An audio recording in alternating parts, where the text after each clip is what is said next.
আসসালামু আলাইকুম guys, welcome back to my another video. তো গাইস, কেমন আছে সবাই? আশা করি আপনারা প্রত্যেকেই অনেক বেশি ভালো আছেন। আজ আমি ভাবিকে নিয়ে যাচ্ছি ডক্টরের কাছে। কিছুদিন হলো আমি ঢাকায় এসেছি, আর এখানে এসে কি করছি না করছি সবকিছুই থাকছে আপনাদের সাথেই। তো ভাবি হচ্ছে প্রেগনেন্ট, তো যার কারণে হচ্ছে আমরা ডক্টরের কাছে যাচ্ছি। ফাইনালি ভাবির বাচ্চা কবে হবে সেটাই জানতে যাব। একদমই কাছাকাছি চলে এসেছে, 9 মাস কত যেন ডেট পড়ছে। তো ফাইনালি ডেট দিয়েছে দুইটা।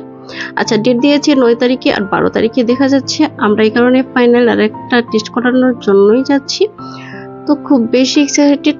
ইতিমধ্যে আমাদের বাসায় একটা পিচ্চি আছে আর একটা আসতেছে নতুন মেহমান। তো অবশ্যই চলেই আসলাম হচ্ছে হসপিটালে। তো আমরা তিনজনে হসপিটালে চলে আসলাম, আর সাথে ভাইয়ার আছে, ভাইয়া পিছনে, ওরা মোটরসাইকেল নিয়ে আসতেছে।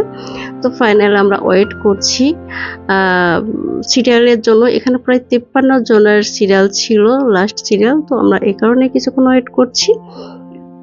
তো অপেক্ষা প্রয়োজন শেষই হচ্ছে না, কারণ আমরা খুবই এক্সাইটেড। আলহামদুলিল্লাহ ভাবি অনেক ভালো আছে। আর এই যে দেখুন, ও হচ্ছে ছেলের বাবা।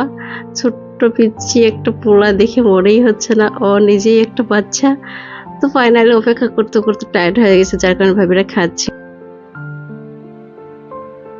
তো অবশেষে রক্ত পরীক্ষা করতে আসছি। এখানে 3টা টেস্ট দিয়েছি, তো 3টাতেই অনেকগুলো করে রক্ত নিচ্ছিল। ভাবি তো অনেক ডরাইছে দেখে, তো 3বার রক্ত নিল। তো নেওয়ার পর সবাই আমরা খুব এক্সাইটেড।